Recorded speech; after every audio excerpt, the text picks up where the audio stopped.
यूमा बिल्कुल एक normal college लड़के की तरह था, इसलिए उसके लिए ये सब एक बड़ा शौक था। जब एक दिन वो और कुछ और लोग अचानक एक मैजिकल दुनिया में बुला लिए जाते हैं, और सिर्फ बुलाया ही नहीं गया, उन्हें स्पेशल पावर्स भी दी गई। लेकिन यूमा को लगा उसके हाथ सबसे बेकार पावर लगी है, इमॉर्टैलिटी, यानी वो कभी मर ही नहीं सकता। सुनने में ये पावर कूल लगती है, पर असल में उसके लिए ये कर्स बन गई, क्योंकि इस वजह से उसे बहुत ही खतरनाक और इनह्यूमन टॉर्चर झेलना पड़ा। सब कुछ तब बदला जब उसकी मुलाकात एक मिस्टीरियस लड़की ईवा से हुई।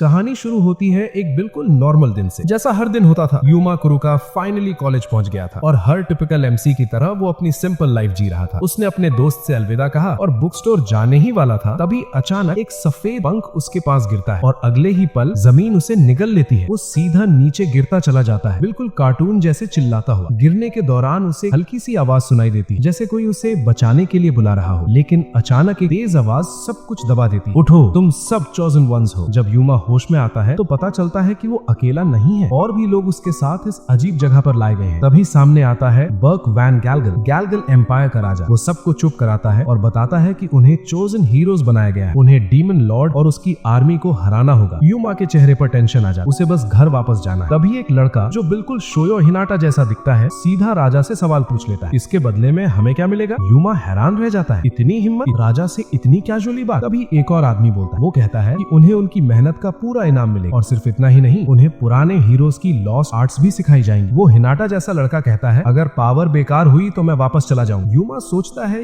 ये बंदा थोड़ा ज्यादा ही बोल्ड है, पर वो खुद इतना डरा हुआ है कि कुछ बोल नहीं पाता। थोड़ी देर बाद सबको एक बड़े हॉल में ले जाया जाता है। वहाँ एक बड़ा सा पत्थर का स्टैचू होता है, हाथ जोड़े हुए, और सामने एक बड़ी तलवार लगी होती है। वहीं रिचुअल्स होते हैं। हाई प्रीस्टेस ईडा हान सबको बुलाती और कहती है, एक एक करके आगे बढ़ो और अपनी ब्लेसिंग लो। सबसे पहले वो हिनाटा जैसा लड़का आता है, उसे मिलती है फ्लेम्स ऑफ हेल, आग की शक्ति। दूसरे लड़के को मिलती है आइस पावर। अब बारी आती है यूमा। वो इतना नर्वस होता है कि अजीब तरीके से चलने लगता है, जिसे देखकर ग्रुप की एक लड़की हंस पड़ती है। उस लड़की को एक और चीज नोटिस होती है, यूमा के पास जो फेदर गिरा था वो अब गायब हो चुका है। क्या इसका कोई मतलब है? जब यूमा मैजिक सर्कल पर खड़ा होता है, तब ईडा हान धीरे से कहती है, तुम्हें गॉड ऑफ हीलिंग की तरफ से एक ब्लेसिंग मिली है, तुम रिवाइव हो सकते हो। यूमा के दिमाग में बस एक ही बात आती है, मतलब मुझे दर्द फिर भी होगा। उसे ये पावर बिल्कुल बेकार लगती, लेकिन उसे पता नहीं होता कि पीछे कुछ लोग धीरे धीरे बातें कर रहे होते, जैसे उन्हें कुछ और ही पता हो। तभी एक सफेद यूनिफॉर्म में आदमी आता है। वो बाकी 3 चोजन वंस को बधाई देता है और कहता है कि अब सब सेटल हो गया है, चलो कुछ खा लेते हैं। यूमा अभी भी अपनी पावर को लेकर कंफ्यूज, अगर लड़ना पड़ा तो क्या होगा, पर अभी के लिए उसके सामने है एक बड़ी सी रॉयल फीस्ट, और उसे इनवाइट कर रहा है एक चश्मे वाला आदमी, जिसका लुक थोड़ा सस्पिशियस है, बिल्कुल शो टकर जैसा, और पता नहीं क्यों पर उस पर बिल्कुल भरोसा नहीं हो रहा। लेकिन यूमा अभी सिर्फ खाने के ख्यालों में ही इतना उलझा हुआ था, और उसके लिए बस इतना ही काफी था थोड़ा मोटिवेट होने के। जब सब लोग खा रहे थे, तब वो हिनाटा जैसा लड़का, जिसका नाम के अकानिशी है, थोड़ा रूट तरीके से बोल देता है, यूमा की स्किल का कोई खास यूज नहीं। ये सुनकर थोड़ा ऑकवर्ड हो जाता है माहौल। लेकिन तभी आइस पावर वाला लड़का ताका आराकी बोल पड़ता है, एक्चुअली यूमा की पावर सबकी पावर को बैलेंस करती, और उसकी बहन कोटोमी भी हाँ में हाँ मिलाती। कम से कम यूमा है, अगर किसी को हीलिंग की जरूरत पड़े तो। उनकी बातें सुनकर यूमा को थोड़ा अच्छा लगता है, पर अंदर ही अंदर वो थोड़ा इरिटेट भी होता है, क्योंकि वो लोग उससे पहले से ही एक नॉन कॉम्बैटेंट की तरह ट्रीट कर रहे हैं। वो अपने दिमाग से ये सब हटा दे और सोचता है कि बस अपना काम ठीक से करे। इसलिए वो डिसाइड करता है कल से प्रैक्टिस शुरू करे। दूसरी तरफ बिल्डिंग के एक कोने में एक आदमी हाई प्रीस्टेस ईडा हान को बताता है कि सब तैयारी हो चुकी है। ईडा हान उसे याद दिलाती है, उसके साथ ध्यान से रहना, वो बहुत इंपॉर्टेंट। अंधेरे में छुपी उस आदमी की गंदी सी मुस्कान ही काफी थी समझने के लिए, ये बंदा बिल्कुल ठीक नहीं है। अगली सुबह वो चश्मे वाला डार्क हेड आदमी यूमा के कमरे का दरवाजा खटखटाता है। वो कहता है, हम लोगों को मेडिकल सप्लाईज की बहुत जरूरत और हमें तुम्हारी मदद चाहिए, क्योंकि तुम रिवाइव कर सकते हो, तुम इंजर्ड लोगों की मदद कर सकते हो। ये सुनते ही यूमा तुरंत मान जाता है। उसे थोड़ा खुशी भी होती है कि सबसे पहले उसे ही बुलाया गया है, लेकिन ट्विस्ट यही है, उसे आर्मर के बजाय हॉस्पिटल के कपड़े दिए जाते हैं। कपड़े बदलने के बाद जब वो रूम में जाता है तो उसे लगता है कुछ तो गलत। वो पूछने की कोशिश करता है, जिन लोगों की मदद करनी है वो कहाँ है? तभी वो सस्पिशियस आदमी उसके कंधे को जोर से पकड़ता है और धीरे से कहता है, हम तुम्हारा फ्लैश और ब्लड यूज करने वाले। यूमा कुछ समझ पाए उससे पहले ही उसे एक मेडिकल चेयर पर बांध दिया जाता है, और आसपास लोग डरावने इंस्ट्रूमेंट्स लेकर रेडी खड़े हो। यूमा का दर्द साफ दिख रहा होता है। वो रिक्वेस्ट करता कहता है प्लीज पहले सिर्फ थोड़ा ब्लड ले लो, लेकिन वो अपनी बात पूरी भी नहीं कर पाता और तुरंत उसका हाथ काट दिया जाता है। यूमा जोर जोर से चिल्लाता है, दर्द से तड़प उठता है। वो गंदा आदमी बस ऑब्जर्व कर रहा होता है, सोच रहा है क्या इससे सच में दर्द हो रहा है या बस शौक है। यूमा तो बस चीखता ही रहता है। तभी वो आदमी उसके मुंह पर जोर से मार दे, चुप रहो तुम मरोगे नहीं। और सच में अगला ही पल यूमा का हाथ वापस उगाता है, बिल्कुल डेडपूल की तरह। ये सब सिर्फ दूसरे दिन हो रहा है, सोचो उस पर क्या बीत रही हो। लेकिन वो चश्मे वाला आदमी बिल्कुल पागल की तरह एक्साइटेड हो जाता है। वो तुरंत ऑर्डर देता है, अब ड्रग्स का यूज करो और एक्सपेरिमेंट आगे बढ़ाओ। रूम में मौजूद सब लोग एक्साइटेड हो जाते हैं, जैसे उन्हें कोई नया टॉय मिल गया हो। दूसरी तरफ एक अलग कमरे में वो सफेद पंख उड़ते हुए एक लड़की के पास पहुंचता है। वो हैरान होती है, ये बच्चा अभी भी जिंदा है। वो पंख को हाथ में लेकर सोचती है बाहर क्या हो रहा है। और इधर यूमा लगातार टॉर्चर झेल रहा होता है इंसानियत के नाम पर। वो इतना सफर कर चुका होता है कि अब वो अपनी फ्यूचर लाइफ के बारे में सोचने लगता है, जैसे जो भी होगा वो एक्सेप्ट कर ले। उसका पूरा शरीर खून से भर चुका है, वो एक जिंदा लाश जैसा लग रहा है। तभी वो आदमी फिर कहता है, लोगों के लिए ऐसे सर्व करना तुम्हारे लिए एक सम्मान है। अचानक यूमा झटके से उठता है, जोर जोर से सांस लेते वो अपनी गर्दन पकड़ता है। ये सब सपना था क्या? लेकिन नहीं, उसे सब याद है। वो बीच में ही बेहोश हो गया और उसे पता है जैसे ही वो होश में आया है ये सब दोबारा शुरू हो। ये सोचकर ही उसका पूरा शरीर कांपने लगता है। उसे ये भी याद नहीं कि कितने दिन बीत चुके हैं। तभी उसके कमरे के बाहर से किसी के कदमों की आवाज आती और यूमा का दिल जोर जोर से धड़कने लगता है। जब यूमा ने देखा कि वो सिर्फ एक गार्ड है जो पेट्रोल कर रहा है, तो उसने गहरी सांस ली और थोड़ा रिलैक्स। लेकिन अगले ही पल वो चुपचाप रो पड़ता है, आवाज तक नहीं निकल रहा, बस आंसू बह रहे। रोते हुए वो दिल से बस एक ही चीज मांग रहा, कोई तो आओ मुझे यहाँ से बचा लो। तभी अचानक उसके ऊपर एक बड़ा सा मैजिकल सर्कल दिखाई देता है। उसकी हल्की सी आवाज गार्ड्स तक पहुंच जाती। जब वो लोग रूम चेक करते हैं तो यूमा वहाँ होता ही नहीं, वो गायब हो चुका होता है। और अब वो एक बिल्कुल अलग जगह पर एक बड़े से मैजिकल ट्री के नीचे। दूसरी तरफ के अकानेशी और ताकुया आराम से चेस खेल रहे होते। उन्हें बिल्कुल भी आइडिया नहीं होता कि यूमा के साथ क्या हो रहा है। तभी कुटोमी आती है और पूछती है, चलो कैफेटेरिया चलते हैं डिनर के लिए। उसका भाई तुरंत हाँ बोल देता है और कुटोमी सबसे पहले रूम से बाहर निकल जाता है। इसी वजह से उसे वो चश्मे वाला आदमी दिख जाता है जो बाकी लोगों के साथ चुपके से बात कर रहा होता है। कुटोमी उनके पास जाकर पूछती है, क्या हुआ, सब ठीक है ना? वो आदमी तुरंत मुस्कुराकर कहता है, हाँ हाँ सब बिल्कुल ठीक। कुटोमी उनकी मेहनत देखकर उन्हें चीयर करती है और वहाँ से चली जाती है। जैसे ही वो जाती है वो चश्मे वाला आदमी अपने लोगों से कहता है, इस बात का पता कुटोमी या किसी भी चोजन वन को नहीं चलना चाहिए। अब तक हमने हर जगह सर्च कर ली है, बस एक जगह बाकी है, लैबिरिंथ। वो ऑर्डर देता है, सब लोग नीचे जाओ, लैबिरिंथ में यूमा को ढूंढो। मैं प्रीस्ट से हेल्प लेता हूँ। वापस यूमा के पास। वो अभी भी उस ट्री के नीचे पड़ा होता है, बिल्कुल ब्लैंक सा, जैसे दिमाग काम ही नहीं कर रहा। तभी उसे फिर से कदमों की आवाज सुनाई देती। वो 3 आदमी होते हैं जो आपस में बात करते हुए यूमा की तरफ आ रहे होते हैं। वो कह रहे होते हैं, ये जगह सिर्फ प्रीस्ट्स और हाई रैंक वालों के लिए है, इसलिए यहाँ आम लोग नहीं आते। यहाँ हर जगह ट्रैप्स लगे हुए, लेकिन अगर किसी के पास स्पेशल आर्टिफैक्ट हो तो ट्रैप्स एक्टिवेट नहीं हो, और अगर कोई बिना आर्टिफैक्ट के अंदर घुस गया तो उसकी मौत पक्की है। बिल्कुल वैसे ही जैसे अभी यूमा एक ट्रैप में फंस चुका होता है, लेकिन उसके पास इमॉर्टैलिटी ब्लेसिंग है, इसलिए कुछ ही पल में वो फिर से ठीक हो जाता है। पर अब उसे खुद पे डाउट होने लगता है, मैं इंसान हूँ या मॉन्स्टर? इतना सब झेलने के बाद भी वो उठता है और चलना जारी रखता है। वो सोचता है, ये सब मेरे साथ ही क्यों हो रहा है? आंखों में आंसू लेकर वो रुकता है, फिर खुद ही अपने आंसू पोंछता है और कहता है, नहीं, मुझे यहाँ से निकलना ही होगा। तभी वो 3 आदमी उसे देख लेते हैं। उनमें से एक जल्दी में आगे बढ़ता है और ये उसकी सबसे बड़ी गलती होती है। अचानक ऊपर से एक बड़ा सा मैजिकल हाथ आता है और उसे कुचल देता है। बाकी 2 लोग शॉक में जम जाते हैं। एक डर के मारे पीछे हट जाता है। ये क्या था? दूसरा समझाता है, ये इंस्टेंट डेथ मैजिक है, मॉन्स्टर्स के लिए लगाया गया ट्रैप, हम इसके सामने कुछ नहीं कर सकते। चलो वापस चलते हैं और प्रीस्ट का वेट करते हैं। पर एक बात अजीब है, अगर ये इंस्टेंट डेथ ट्रैप है तो यूमा क्यों नहीं मरा? इसी बीच यूमा भागते हुए आगे निकल जाता है। जब उसे लगता है कि अब कोई पीछा नहीं कर रहा तो वो जमीन पर गिर जाता है, जोर जोर से सांस लेते हुए। वो सोचता है, ये लैबिरिंथ कितनी अजीब जगह है। तभी एक आवाज आती है, तुम यहाँ क्या कर रहे हो? यूमा घबरा जाता है, इधर उधर देखने लगता है, आवाज कहाँ से आ रही है? फिर आवाज आती है, नीचे देखो। यूमा झुककर देखता है और एक गड्ढे के अंदर एक लड़की को देखता है। वो लड़की मुस्कुरा रही होती है, आंखों में अजीब सी चमक के साथ। मैं ईवा हूँ। यूमा थोड़ा कंफ्यूज हो जाता है पर अपना नाम बताता है, मैं यूमा हूँ। फिर उसकी नजर पड़ती है ईवा के शरीर पर लगे अजीब ट्यूब्स पर। तब उसके दिमाग में एक ख्याल आता है, क्या ये भी एक्सपेरिमेंट्स का शिकार है? वो धीरे से पूछता है, क्या तुम्हारे साथ भी वो लोग एक्सपेरिमेंट्स कर रहे हैं? ईवा कैजुअली कहती है, हाँ कुछ ऐसा ही समझ लो। लेकिन तुरंत ही वो नोटिस करती है कि यूमा के शब्दों में दर्द छिपा हुआ है, जैसे वो खुद भी बहुत कुछ झेल चुका है। यूमा धीरे से हल्का सा सर झुकाकर कहता है, हाँ मेरे साथ। लेकिन ईवा इस सब को लेकर बिल्कुल कैजुअल। वो यूमा से कहती है, थोड़ा रेस्ट कर लो, रिलैक्स करो, तुम यहाँ तक आ ही गए हो, वैसे भी बहुत कम लोग यहाँ तक पहुँच पाते हैं। फिर अचानक उसे रियलाइज होता है कि यूमा अकेला है, तो वो क्यूरियस हो जाती है, वैसे तुम यहाँ तक आए कैसे? यूमा को याद आता है कैसे वो ट्रैप में मरा और फिर वापस जिंदा हो गया। वो धीरे से बोलता है, बस जोर लगाकर निकल आया। ये सुनकर ईवा और कंफ्यूज हो जाती है, पर उससे पहले कि वो और पूछती, यूमा खुद ही बता देता है, मुझे इमॉर्टैलिटी की ब्लेसिंग मिली है, अगर ये नहीं होती तो मैं कब का मर चुका होता। ईवा थोड़ी हैरान होती है क्योंकि यूमा बिल्कुल नॉर्मल इंसान जैसा लगता है, लेकिन फिर वो समझ जाती है, इसलिए तुम पर एक्सपेरिमेंट्स हो रहे हैं। वो खुद यूमा से बेटर कंडीशन में लग रही होती है, पर अगर वो भी उसकी तरह फंसी हुई है तो क्यों ना दोनों साथ में भाग जाए। यूमा बिना सोचे तुरंत बोल देता है, क्या तुम मेरे साथ भागना चाहोगी? फिर तुरंत ऑकवर्ड होकर बोलता है, वैसे मैं फाइट में बिल्कुल बेकार हूँ, मतलब एक पेपर क्लिप जैसा यूजलेस, लेकिन शायद मैं अपनी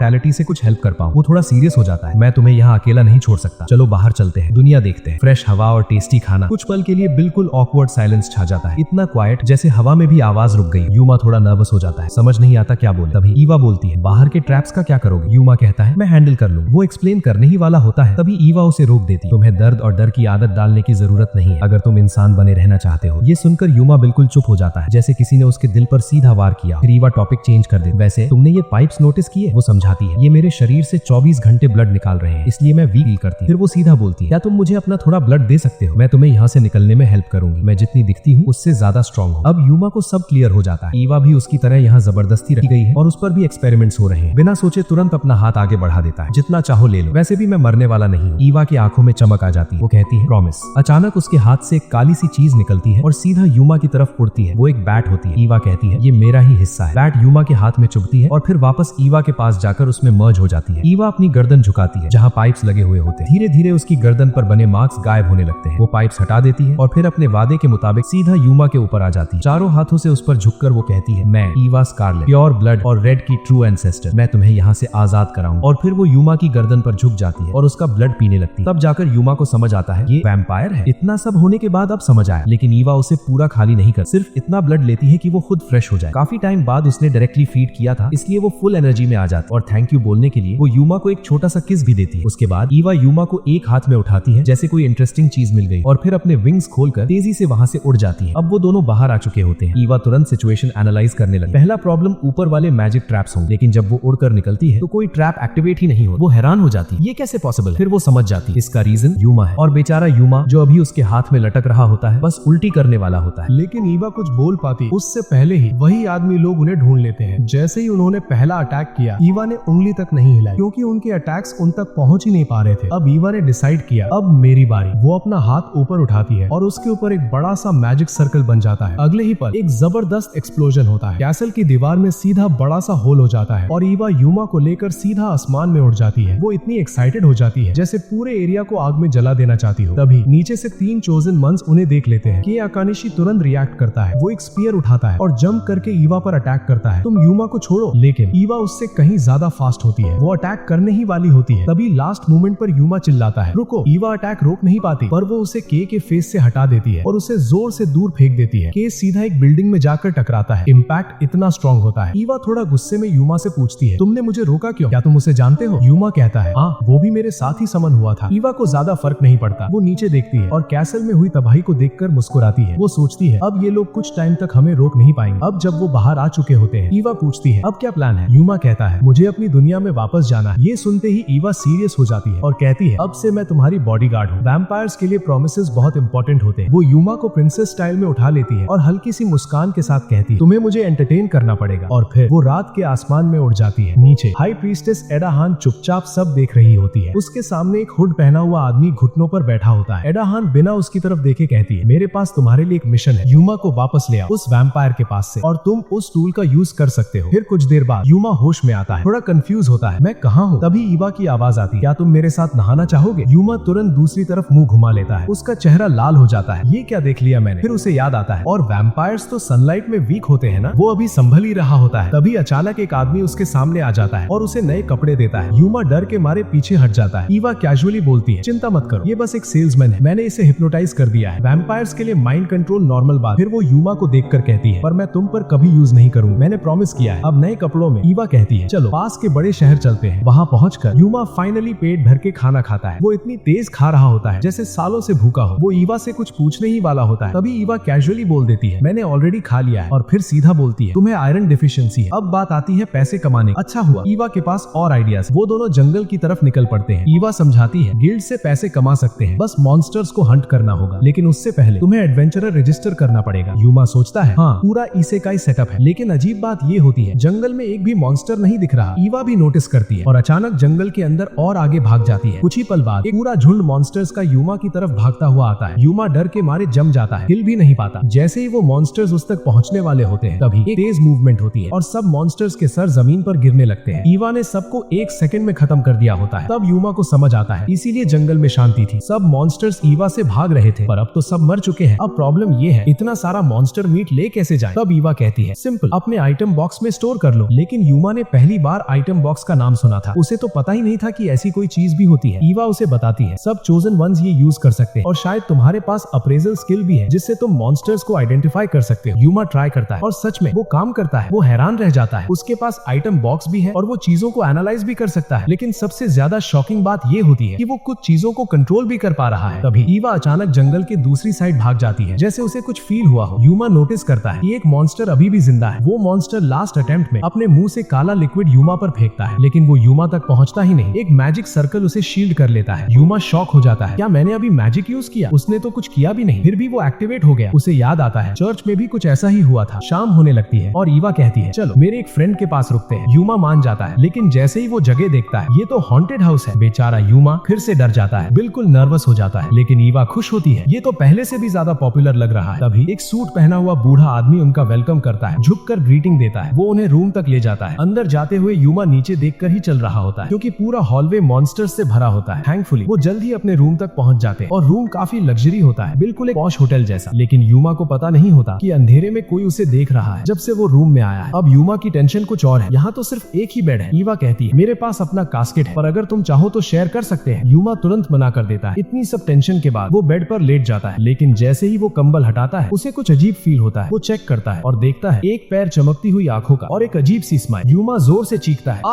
अगले सुबह पता चलता है वो एक फ्लफी घोस्ट है जो यूमा को पसंद करने लगा है और बेचारा यूमा पूरे रात सो ही नहीं पाया। उसके हिसाब से वो घोस्ट सुबह से उसके पीछे पीछे घूम रहा है और शायद बाहर भी उसके साथ ही जाएगा। यूमा सोचता है क्या अब मेरा एडवेंचरर बनने का सपना खत्म? तभी वही बटलर अचानक पीछे से आता है और कहता है स्पिरिट स्टोन यूज करो, इसमें स्पिरिट्स को स्टोर किया जा सकता है, घोस्ट पर भी काम करेगा। अब यूमा के पास ऑप्शन नहीं होता तो वो घोस्ट को स्पिरिट स्टोन में स्टोर कर लेता है। अब वो घोस्ट उसके साथ है जैसे एक गार्डियन स्पिरिट। यूमा को ये आइडिया ज्यादा पसंद नहीं आता पर क्या करे। सब सेट होने के बाद यूमा सीधा गिल्ड जाता है एडवेंचरर बनने के लिए। सब लोग ईवा को देख रहे होते हैं इसीलिए सबका अटेंशन उन पर होता है। लेकिन फिर भी यूमा आराम से रजिस्टर हो जाता है। रिसेप्शन वाला कहता है अपना एडवेंचर कार्ड हमेशा साथ रखना, मॉन्स्टर पार्ट्स बेचने या खरीदने में काम आएगा। लेकिन यूमा के दिमाग में बस एक ही बात है, अब मैं पैसे कमा सकता हूँ। तभी दो आदमी ईवा के पास आते हैं और कहते हैं यूमा को छोड़ो, हमारे ग्रुप में आ जाओ। ईवा सीधा मना कर देती, मैं लॉयल टाइप, और यूमा के पास वापस आ जाती है। अब दोनों निकल पड़ते हैं डंजन की तरफ। वो सबसे पास वाले डंजन में जाते हैं और तुरंत मॉन्स्टर्स उन पर अटैक कर देते हैं। पर बेचारे मॉन्स्टर्स, उन्हें क्या पता ईवा अकेले ही सबको एक सेकंड में खत्म कर देती है। वो खुश भी होती, अच्छा हुआ ये खुद ही अटैक करने आए। और यहीं पर ये पार्ट खत्म होता है। अगर आपको ये वीडियो अच्छा लगा तो वीडियो को लाइक और चैनल को सब्सक्राइब जरूर करें और इसका नेक्स्ट पार्ट देखने के लिए कमेंट में नेक्स्ट पार्ट लिखो।